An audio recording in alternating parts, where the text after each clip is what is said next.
foreign-backed groups vie for control of northern Syria. Could the region split apart after the war is over? I'm Imran Garta, and today's newsmaker is Northern Syria.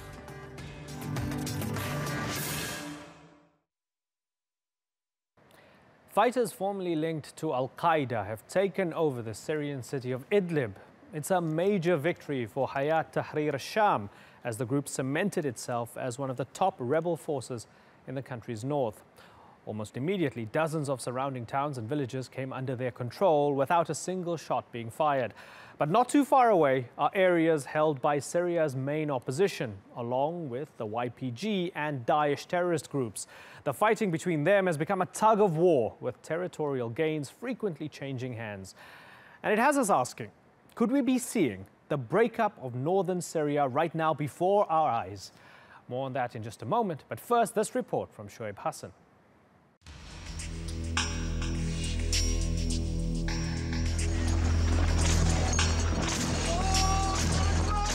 It's the latest offensive in the grinding war against Daesh in Syria.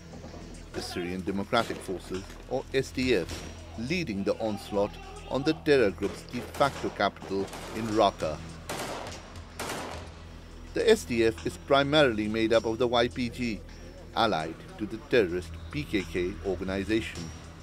The PKK has claimed thousands of Turkish lives over the past decades. Turkey has been clear in its objection to the YPG's involvement in the fight. If Turkey sees a YPG movement in northern Syria that is a threat to it and realizes this is a national threat, it will retaliate in kind. As a matter of fact, you see that fire from Afrin is answered in kind. This isn't a fantasy for us. This is not becoming a part of the war in the Middle East. On the contrary, it is an indispensable approach to protect Turkey's border security. But the US has insisted that its strategy is working. You've been reading some of the headlines. We're making some progress down in Syria. We're hopeful that we can replicate that with Turkey on some areas in the northern part of Syria. So we're going to be working hard on those issues. The SDF has besieged Raqqa and is slowly forcing its way into the city. It's part of a campaign that's brought it territory stretching from Kobani in the west to Al-Malikiya in the east. It also controls the northwestern Afrin district. That stretches from Bulbul to Tal Rifat, which serves as a vital supply base. The SDF wants to link Tal Rifat to the territory beginning from Kobani. They say it's essential to set up the supply line for an eventual push into Daesh's heartland to the southeast. It's happening as another front appears to be opening in neighboring Idlib to the Hay'et Tahrir al-Sham group, with Turkish-backed rebels warring the other factions on the ground.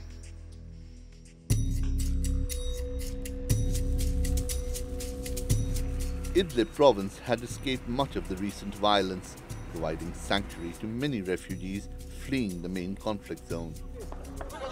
But clashes recently erupted between Hay'et Tahrir al-Sham and the Turkish-backed Ahrar al-Sham. Hay'et Tahrir al-Sham is the latest incarnation of al-Nusra Front, formerly aligned to al-Qaeda. That's put Turkey in another tight spot and adds to its security concerns, and calls into question how the US and Russia may respond, further complicating an already volatile power dynamic on the ground. Shoaib Hassan, the Newsmakers. Well, let's go to our panel. I'm joined from Paris by Can Kasapoğlu. He's a defense analyst at EDAM, a Center for Economics and Foreign Policy Studies. From Washington, D.C., Mark Kimmitt, a retired U.S. Army Brigadier General and former spokesman for the U.S. military in Iraq. And from Moscow, Dmitry Babich. He's a political commentator at Sputnik International. Gentlemen, thank you very much for joining us. Can, if I may begin with you first, is what we're seeing in northern Syria, maybe it's not by design, but is the north splitting up as we speak? Well, first of all, there is a huge geopolitical reason for the ongoing security crisis, especially following the Syrian Ba'athist regime extending its full control over Aleppo. We see that many opposition armed groups from different kinds of ideologies, different kinds of alliances, and like different kinds of, under different kinds of umbrella organizations, are now stuck in the narrow confine of Idlib. So what we are talking about is a very limited territory and population to be controlled. That's the first thing. And secondly, as the sponsors of different opposition groups like Qatar, like Saudi Arabia, are now limiting their assistance and help to the Syrian opposition, there is an ongoing trend of fight for limited resources. And lastly, there will be the new rounds of Astana talks, and the Geneva process is also ongoing. So I think no group in the opposition, in a wide array of opposition spectrum, so to speak, doesn't want to be left out in the cold when the music stops. I think that was inevitable. That was there, like waiting for us. And this crisis actually is tactically seemed to be won by the continuation of al-Nusra, HTS, right. Which means that Turkey is now bordering, after bordering Daesh, is now bordering al-Qaeda in its borders. Right. I think that's the biggest security concern now. Okay, Dmitry Babic, has it become a self-fulfilling prophecy for the Russians in many ways? Because the argument for quite a number of years has been, well, it's either Assad or it's the extremists. And when we see a group linked to al-Qaeda taking over Idlib and knocking out al-Sham, for all intents and purposes, maybe moderate as compared especially to HTS, does that become a self-fulfilling prophecy where everybody came on board and now the Russians get to finally say with a lot of credibility, if you look at who has control of the different lands, it's Assad or it says it's the extremists? Well, I think it's not self-fulfilling. It's just a prophecy that unfortunately came true. I think it was clear from the very beginning that Mr. Assad's regime was far from perfect. It was not reported by the Western media, but the Russian foreign minister criticized Assad for lack of democratic reform. The Russian media criticized him a lot. But that regime was at least secular, and Mr. Assad was oriented to Europe. Unfortunately, he did not orient himself to Russia until you know, the hammer came to the anvil. But that regime was at least secular. Now the groups that we see fighting for control in northwestern Syria, I mean, this is really a very dangerous situation. Yep. And this is something that I think should be prevented, the partition of Syria and the partition especially of the northern part of Syria. That's why Russia has been pushing for negotiations in Astana. We are co-sponsors together with Turkey of the negotiations in Astana. Let me remind you that in 2012, it was Russia who insisted on the first round of negotiations in Geneva. The Western countries, the United States, the European Union, they were very reluctant to start them because they expected Mr. Assad to fall and then all the problems would be resolved in their view. So it's just a natural consequence of a very badly thought out foreign intervention into Syrian affairs. It's very nice, it's very good that Turkey is now taking a much different stance from what it had a few years ago. Okay. So let me ask Mark Kimmitt. General Kimmitt, was this a mistake in retrospect, given that it seems as if Assad, the Russians and the Iranians have all but won as things stand? Well, I don't necessarily think this is an issue of winning or losing by outside powers. The real question is, what do the people of Syria want? It was clear that the Assad regime was committing near genocide on some of their groups. He is no longer a legitimate leader. There wasn't a democratic method by which to replace him.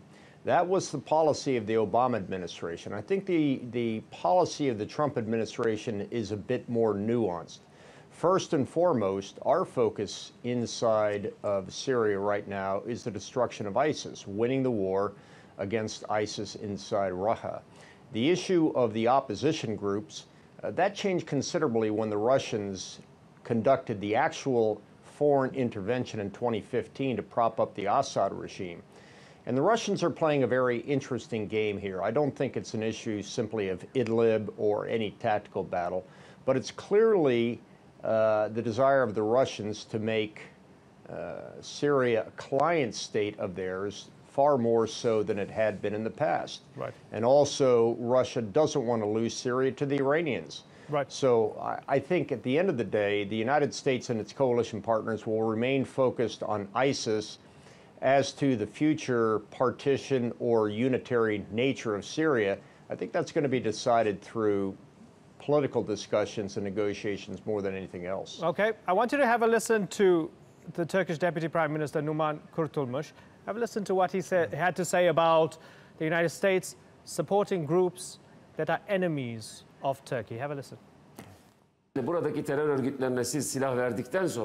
will you take back these weapons from terrorist organizations once you supply these arms to them? We know that these are very heavy and potent weapons. Even though the United States is our ally, they have formed more than a terrorist organization there. They have formed a small-scale army. And one of the main goals of this army is to move against Turkey. This is unacceptable. It doesn't fit friendship. Okay, General Kimmett, so the policy is to fight Daesh. In order to fight Daesh, the United States supporting the SDF, which includes the YPG, which turns its guns and bombs on Turkey as well.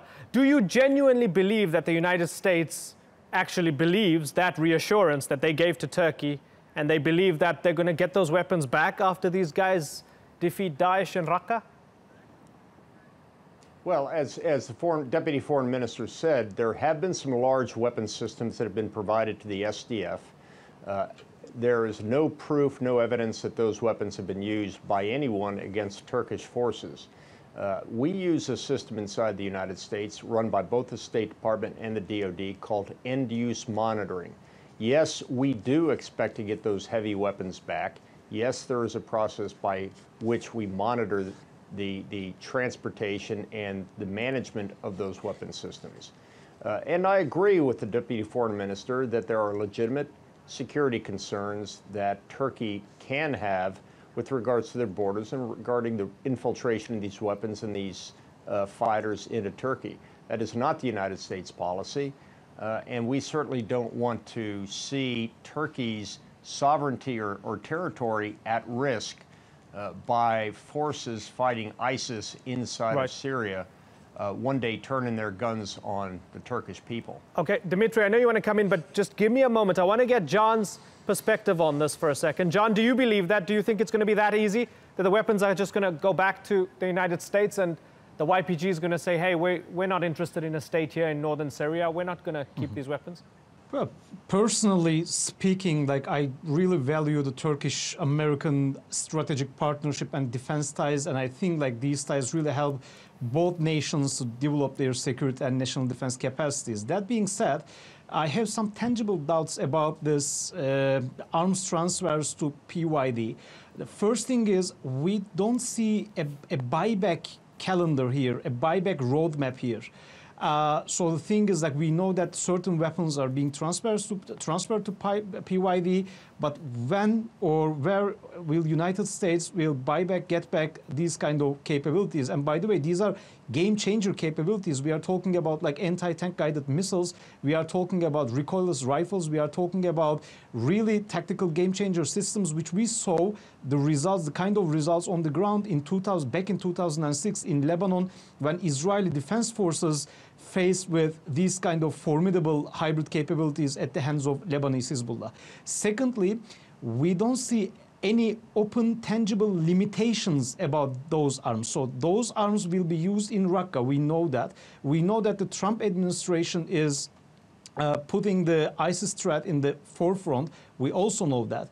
But we don't know after Raqqa, eventually the city gonna fall. We don't know after Raqqa whether PYD will just keep holding those weapons and they're gonna use it elsewhere or not. Right. We don't have any clear roadmap about that. There's a theory lastly, we see a lot of. Go ahead. We see that a terrorist personnel can just start his career at the ranks of PKK and then end up fighting for PYD in Raqqa. Got it. So of course Turkey, I think relies on its like American ally, but to what extent like America can rely on PYD instead of and Turkey has been going blue in the face saying, hey, you guys don't see the direct link and we do, and we're giving you the evidence. Dimitri, come in.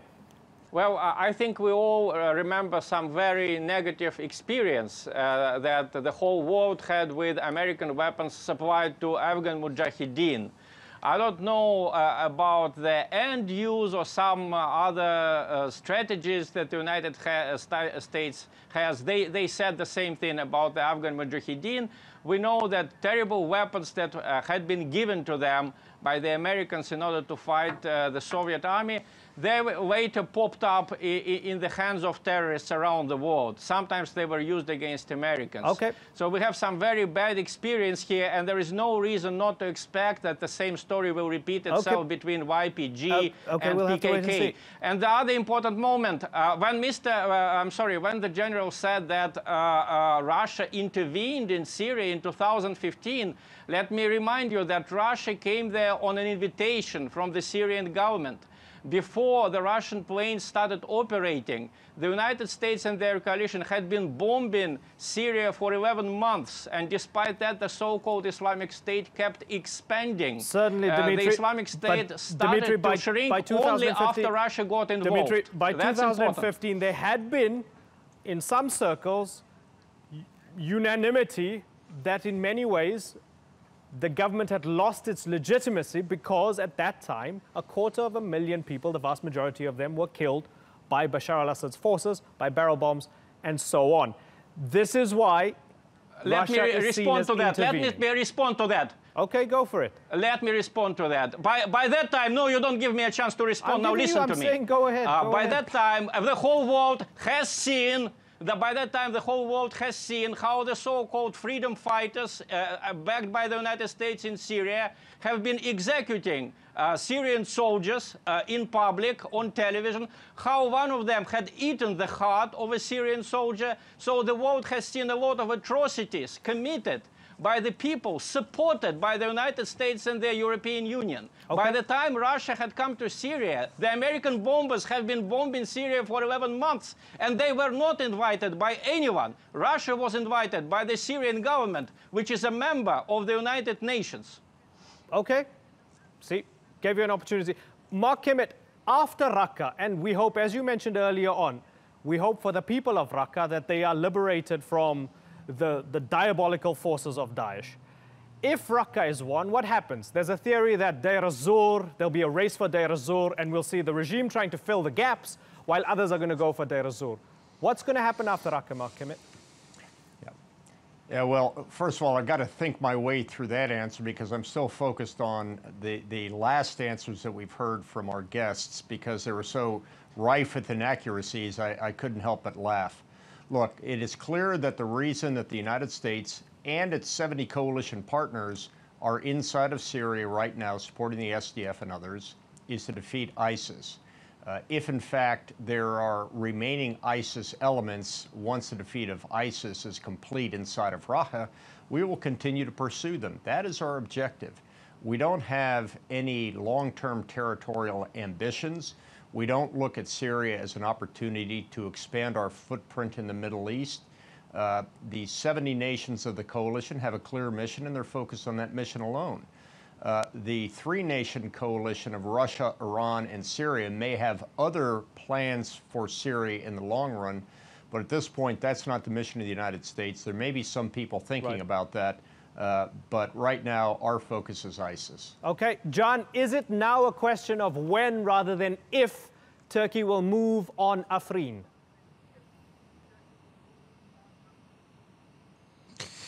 Well, first of all, we should understand Turkey's threat perceptions emanating from Syria. Turkey has been surrounded by three very dangerous terrorist actors like al-Qaeda, ISIS, and PKK's affiliates. That's something that any nation state cannot even dream of. And I think, like, coming to your question, I'm going to be very direct. I think you are right. It is a matter of like when rather than if, because like operating in Afrin means like cutting the rising al-Qaeda elements, possible routes to expand their terrorist campaign, into the Turkish territory first, and especially it means denying PYD's de facto corridor and that kind of de facto autonomy being imposed on Turkey, or the emergence, let's say, of a PKK-affiliated Syrian Kurdish autonomous region. Ankara made it very clear that it won't let something like that happen because it would have very open, inevitable terrorist infiltrations and grave national security threats directed to Turkey. Unfortunately, I've got to move on. We've run out of time, but thank you to you, Dimitri Babic, General Kimmitt, and Can Kasapoğlu. Thanks so much.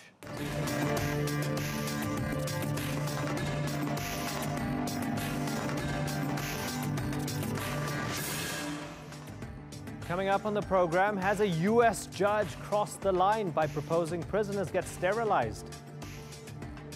And I'll speak with a foreign minister of the Turkish Republic of Northern Cyprus on why reunification talks failed.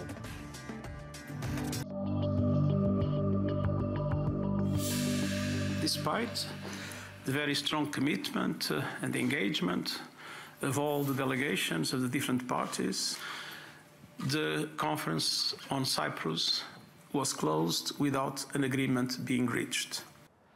The prospect of a reunified Cyprus appears to be, for now at least, dead in the water.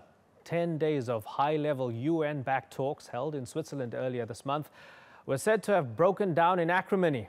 The UN Special Advisor on Cyprus said a linchpin issue was the 35,000 troops Turkey has kept in the breakaway Turkish Cypriot North since 1974, when it intervened after a coup by supporters of a union with Greece.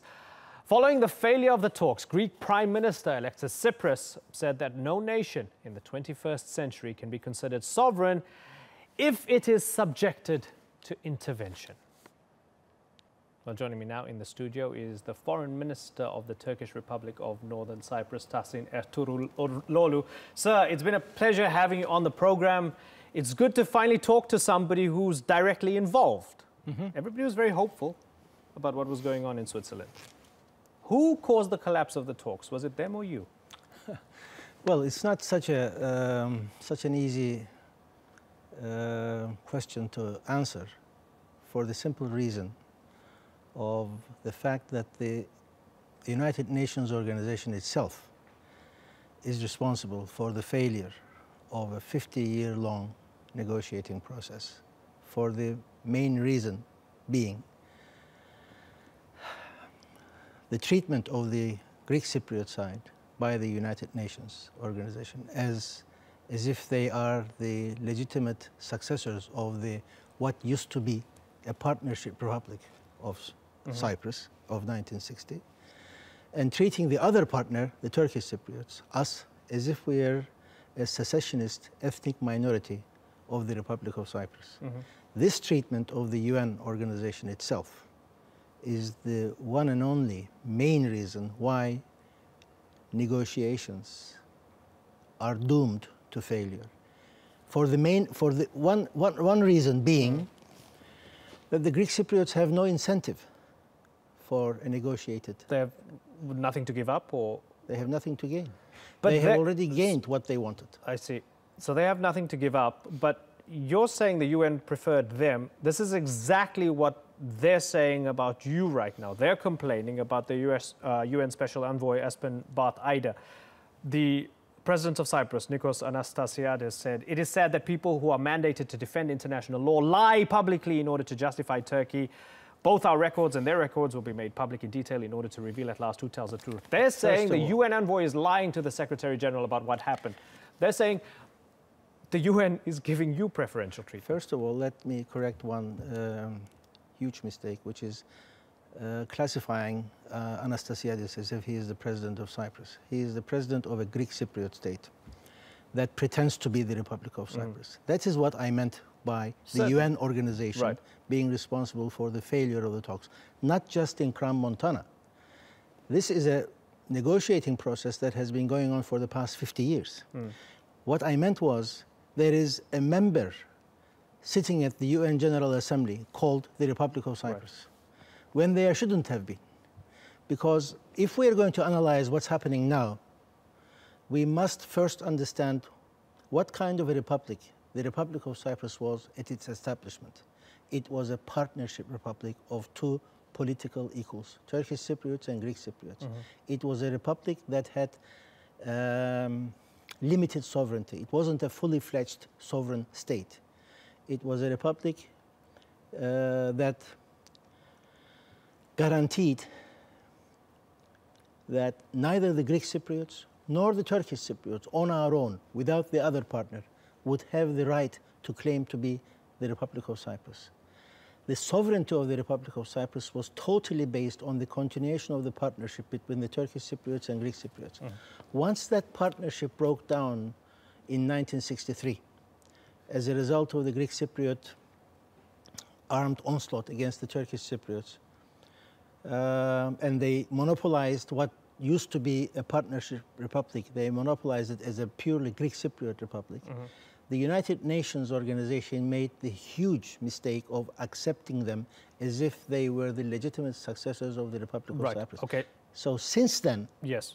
You feel it's been unfair? It is loaded against not just unfair.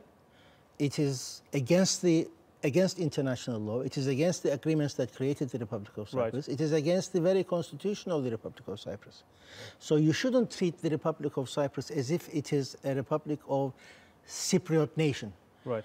I'm sure our viewers do not know that the Republic of Cyprus, at its establishment and to this very day, does not have a national anthem because there is no Cypriot nation. Right. Today, if a head of state was to visit the island, the south side that pretends to be the Republic of Cyprus, and the national anthems of the receiving state and the visiting state are to be played, the national anthem that the Greek Cypriots play, as if it is the national anthem of the Republic of Cyprus, is a Greek national anthem. Okay.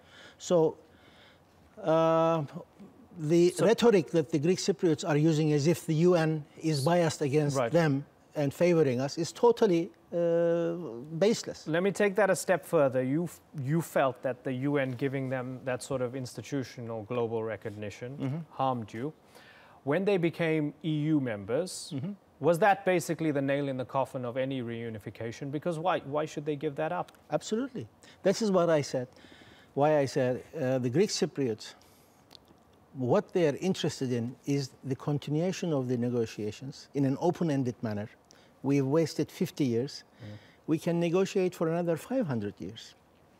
So long as they are the recognized Republic of Cyprus, and so long as by using that status, they are able to impose embargoes on the Turkish Cypriots, which is what we are suffering since the breakdown of the Partnership Republic. We are treated as if we are some kind of international outlaws. And so long as they are able to accuse Turkey as if it is an occupying power of the Republic of Cyprus, why should they feel any necessity to come to a negotiated deal with the Turkish Cypriots who, in their view, we are not their equals. Yes. In their view, the island of Cyprus is a Hellenic island, and the Turkish Cypriots can at best be a minority. Who are the result of a Turkish invasion and occupation in their eyes? Well, we've been on the island since the 16th century. But that's what I'm trying to get at. So there's this, I mean, you disagree deeply on the fundamentals here. Absolutely. Right? But what they're saying is that at the negotiations, this was in good faith, and they just want to talk about the troops. No. And they want the troops to go, and once the troops go, you can talk, you can clear the air properly and have proper negotiations. Tell me why you disagree with that. I totally disagree with that. I was in Crans-Montana as well. I know what happened there. What they're saying has nothing to do with reality. But first of all, the negotiations that first began in Geneva, and then the second round took place in Crans-Montana, the basis upon which these negotiations were conducted was the fact that all subjects, all headings were to be discussed at the same time. And unless you agree on all subjects, none of the agreements you may have made individually on any of the headings was going to be... all or nothing, basically. All or nothing. I see. So once we came to Crans-Montana, the Greek Cypriot attitude was, unless I secure for myself 0 soldiers, 0 guarantee, I'm not going to talk about anything else. This was contrary to the very fundamentals of the negotiating process. All headings related to the Cyprus problem were to be discussed. For those who don't know much about this and they see it as just a tussle between 2 nation states, historical foes, Greece and Turkey, how accurate is that? The fact is that Turkish Cypriots, it's not healthy to look at the Cyprus problem and say it's a problem between Turkey and Greece. It's not just a problem between Turkish Cypriots or Greek Cypriots. In that part of the world, in that very important geography, obviously the conflict is not just between Turkish Cypriots and Greek Cypriots. It's not just between the 2 Turkish Cypriots and Greek Cypriots and their motherlands. It's a geography, my dear friend, that involves too many stakeholders. Everybody and anybody who is anybody in the world has a stake in that part of the world. It's such a critical geography that, name it, Russians, Americans, the British, the Israelis, the European Union, everybody has a stake in that geography. The British were there at the talks as well. Were they helpful or harmful? Well, the British have always maintained that they support a negotiated deal. The Americans always say they support a negotiated deal. But what good is it if you treat one of the 2 former partners as if it is the legitimate state and treat the other partner as if it's just a community, and you say, sit down and talk and negotiate and come to an agreement. Agreements, my dear friend, are made between equals. What's depressing is that the UN envoy is also saying that he doesn't think that there'll be any talks soon. So what is it? Is it dead? Is it finished now? What is finished is the 50-year-long UN-sponsored Secretary General's mission of good offices. That's finished. What we're saying is, what failed in Crans-Montana is not just the Cyprus conference that took place in Crans-Montana. The 50-year-long process has collapsed. It is no longer, no one should expect that we will continue an obvious failure. The parameters that have been in place for the past 50 years, bicommunal, bizonal federation based on political equality. This is out of the question anymore. What can they do as a single thing in the short term that would maybe get you back at the negotiating table? One thing that will make the negotiating table attractive to us from now on is correcting the 50-year-long mistake, treating the 2 sides equally. The UN? The UN, the international community. No one should expect the Turkish Cypriots to sit at the negotiating table where the Greek Cypriot side is the state and we are just the community. This is the one fundamental reason why the negotiations have collapsed.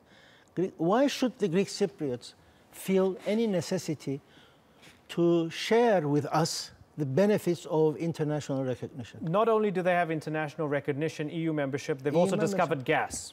Well, not yet. Right, okay, so there's gas.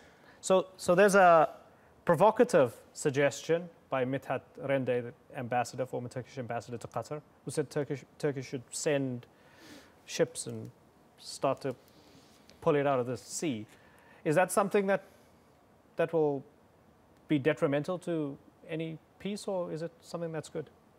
No, it's something that is necessary to get the Greek Cypriots to understand that they have no right to do something on their own, something that involves the rights of the Turkish Cypriot people as well. So you want Turkey to send a drill ship and to start to explore the gas? Of course.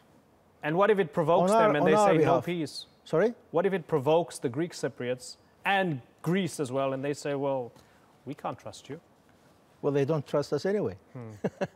It's not a matter of who trusts who. It's a matter of who is who and who is not who in that part of the world, on the island of Cyprus. Greek Cypriots are not the Republic of Cyprus.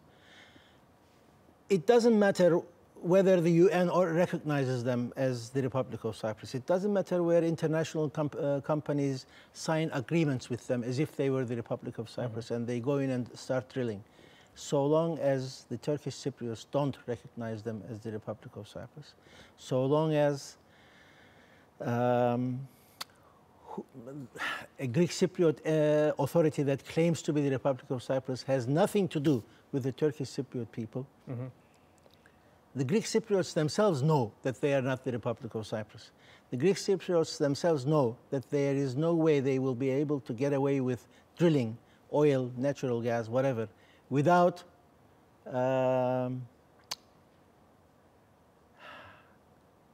having Turkey in the picture. Right. There is no way they can, even if they were able to drill and find something, there is no way they will be able to market it. So, as foreign minister on your watch, do you want reunification to happen while you're foreign minister? Between who? The question is between the people you were negotiating with in Switzerland and the Turkish Cypriots in the north. It's not a no. The people we were negotiating with in Crans-Montana were not just the Greek Cypriot people. They are recognized by the international community as if they are the Republic of Cyprus. And if you were to ask me the question... That's why you're negotiating. That's why you're negotiating, right? Because you don't fully recognize them, they don't fully recognize you. That's why you're having these talks. But there is inequality in the process. That is what I'm surprised I can't get that message across. Greek Cypriots have the comfort of knowing that once they are off the negotiating table, they are the Republic of Cyprus. But why did you go to those talks if you knew it was going to be so unequal in the first place? Well, I never felt that the process was going to produce a result. I have always been quite clear about this. Right. But this is a process that began 50 years ago. And what needed to be done was exactly what happened in Crans-Montana, for the international community to see that no matter how many years we negotiate, this is not going to come to fruition, because the Greek Cypriots, enjoying the international recognition that they have, having made themselves European Union members, contrary to the Copenhagen criteria of the European Union. So it's a matter of the United Nations organization first betraying the Turkish Cypriots, violating international law by treating the Greek Cypriots on their own, without the Turkish Cypriot partner, as if they were the Republic of Cyprus. Then the European Union betrayed the Turkish Cypriots. Right.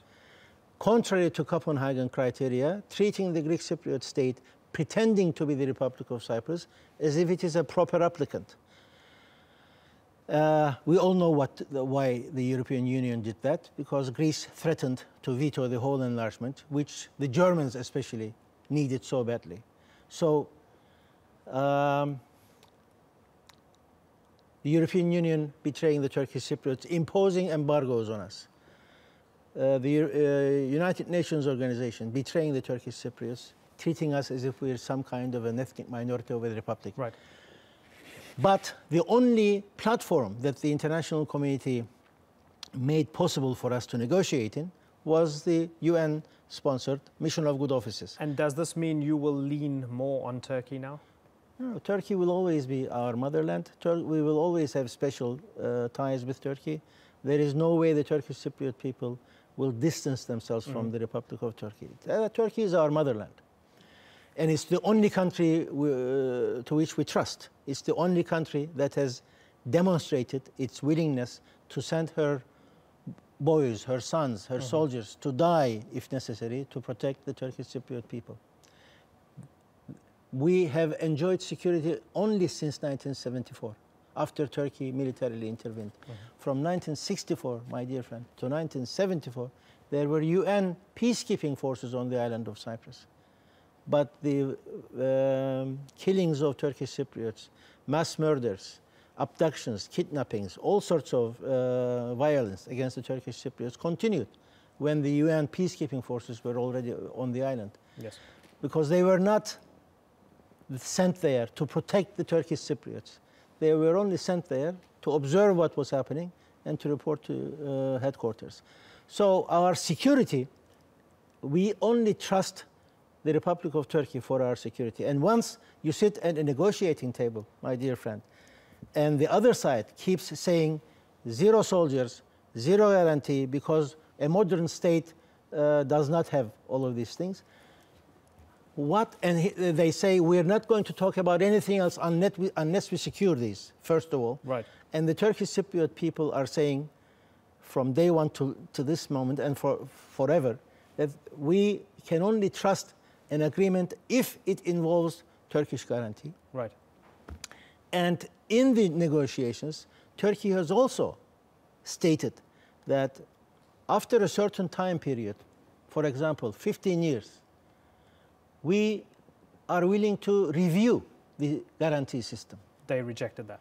Greek Cypriots say no. Okay. Zero soldiers, zero guarantees from day one. And unless we secure these, they said, we're not going to negotiate about anything else. This is why the process collapsed. And now they expect us to behave as if nothing has happened. 50 years of our time have not been wasted. And once the Greek Cypriots go through their elections next year, early next year, and they elect whoever they will elect as their president, they expect us to get back to the negotiating table and continue the 50-year-long proven failure process. Okay. That's not going to happen, is what we are saying. If there are going to be negotiations from now on, and there will be, I am sure, because diplomacy never ends. Diplomacy, at one point, will resume again. Okay. But this time, it should be negotiations between two states of Cyprus. If people expect to reunite Cyprus, they must first accept that there are two Cypruses, Turkish Cyprus and Greek Cyprus. Okay. Foreign Minister Tahsin Ertugruloglu, sir, it's been a pleasure having you on the program. Well, thank you for giving me the opportunity. Good to have your perspective. Thank you.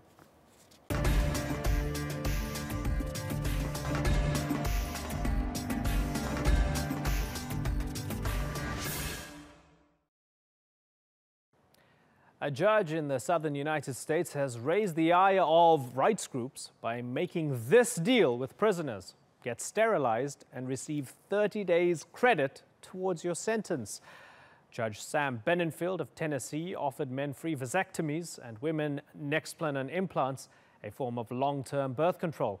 Benenfield says the move will prevent children from being born to drug addicts, but the ACLU has slammed this idea, saying such a choice violates the fundamental constitutional right to reproductive autonomy. Well, joining me now from Nashville, Tennessee, is attorney David Randolph-Smith. He's a partner at David Randolph-Smith and Associates. And from Washington, D.C., John Lott. He's the president of the Crime Prevention Research Center. Gentlemen, thank you very much for joining us. David, if I can begin with you, 30 days off your jail time if you submit to sterilization. Do you have a problem with that? Yes. I think it's clearly unlawful and unconstitutional and unethical. Basically, this issue was decided when the Norplant contraception came on the market in the 90s, and there were a series of judges and judicial decisions that went to courts of appeal that held that it was unlawful. So I think this is simply a court order waiting to be ruled unlawful. John Lott, unlawful, unconstitutional, and unethical, says David. What do you think? I definitely don't think it's unethical. Here you have individuals who multiple times have been convicted of drug offenses and, more importantly, multiple times been unable to go and provide child support. They have a certain sentence that they've been sentenced to, and if they agree to essentially birth control for women, it's just an implant for birth control. That can be easily removed at some point in the future. And for men, it's a vasectomy, which can be reversed also in many cases. But it's voluntary on their part. There's a sentence that they've already been sentenced to. And it's to deal with the fact that these people are having lots of kids and not providing support for them. Yeah, but is it a Faustian bargain for these inmates? I mean, do they have much of a choice? And, many of them might want to get those extra days out of jail, right? Fundamentally, at the core of it, is it a decision? Sure, is it a decision that certain people should be deprived of their ability to procreate because they committed crimes? That's why people say this sounds like eugenics. Well, no, but it's not for crimes generally. He's not going and saying, if you go and commit rape, we're going to let you out if you go and get, birth control here. He's saying those who aren't paying child support, who for multiple times have been paid child support, have drug problems, can't find jobs, keep on having kids and not providing for them, essentially making the government have to go and provide for those kids, that in those cases alone, that if they agree to take birth control or have a vasectomy, that they will be able to be released early. So otherwise they'd be in jail for an extra month. Okay. So it's not. Okay. So David, rather. Well, I mean, Sam Beninfield has made that argument. He said it's very specific. It's repeat drug offenders who can't pay child support. It's no more, no less. Do you buy any of that? Well, no. Going back to the first point, there's no voluntariness to this, nor is there any informed consent. As I say, there are risks to vasectomies. There are risks to implanted hormones, contraception, and there's no doctor he's basically practicing medicine without a license. And the AMA came out against this when the Norplant, same issue, and said it was unethical. The ABA came out, American Bar Association came out against it. Courts in 4 Supreme Courts held it was unlawful. And it's not just for child support or people who are having multiple children. It's for all offenses. It's a standing order that would apply to simple possession of drugs. So there's no, it's not only unethical and no informed consent, but I think that if a doctor performed a vasectomy, and I don't think any have been performed yet, by the way, I think that doctor would be violating the informed consent of the patient because it's under the coercive situation where you have to choose between prison or jail time and getting out. And 30 days can be a very significant sentence to someone who doesn't have a lot of money. So again, there's no legal support for this. You cannot cite any medical authority that would support this. And as I say, the issue's been decided. We have case law that holds that this is unlawful, unconstitutional. It violates the fundamental right of procreation, the right of privacy, and the religious freedom of people who are opposed to contraception. So it's totally indefensible. It's ludicrous, John, and it will be struck down. If you're worried about people not being informed, I don't know if this is Phil, but if you're worried about people not being informed, then you can make sure that the judge is properly informing people of what the medical downsides of it are. That's not an insurmountable obstacle, even if it was true that they weren't being informed. Now, I'm just saying, it's very easy to fix that and still allow to have the policy, even if your assertion is correct that these people aren't being informed. And it's not obvious to me that they're not. But even if it is true, it's easy to fix and still keep the policy in place.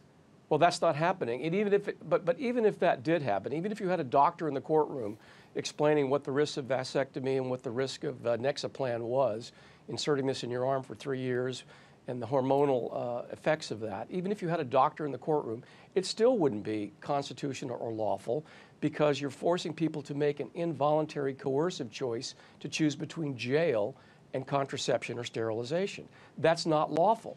A judge can't say, I'll give you a lighter sentence if you have sex with me. This is the same thing. It's unlawful. No. John Lott? No, but a judge can go and reduce your prison sentence if you agree to community service. He can reduce your sentence for lots of reasons. I was yes, with the a judge can do all. There's all sorts of ways. There are all sorts of things. True, absolutely true. A judge can say, go out and take the trash out. So what is the difference? No. Right. So the judge can do all those things. Is that coercion? It's unlawful. Then? I mean, look, the person a would have judge can spent do all of one those more. Things and has great power. Right. And so why is this any different? It's not. This person has a choice. This is, if you want to have the doctor read all the risks that are there. But fundamentally, John, I mean, just fundamentally, is it? Don't you see that some people are saying These people committed crimes, and therefore the authorities are trying to do something to push them to not breed. They're saying that certain people shouldn't be breeding. That's where the eugenics argument comes up. Can't you see that? Correct.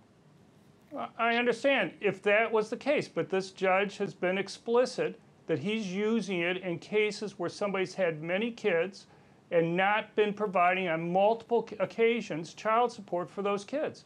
And the question is, why should everybody else in society be having to pick up the cost for raising this person's kids?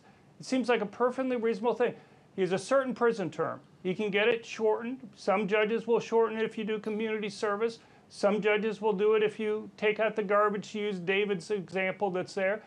This judge is saying if you agree to birth control here, then we'll shorten it by 30 days. Okay, David, final word. I get. But see, that's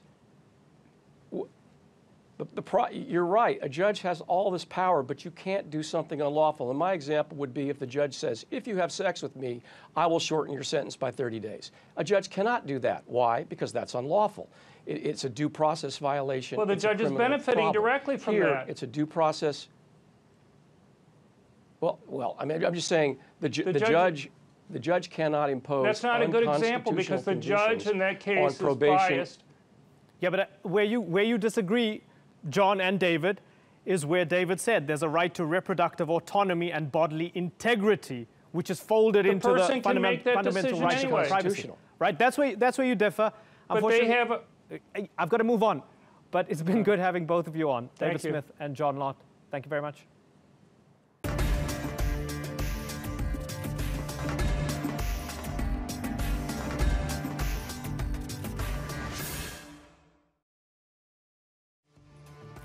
That's all for this edition of the Newsmakers with me, Imran Garda. Next time, we debate why the UK is selling arms to Saudi Arabia. Until then, thanks for watching. Bye-bye.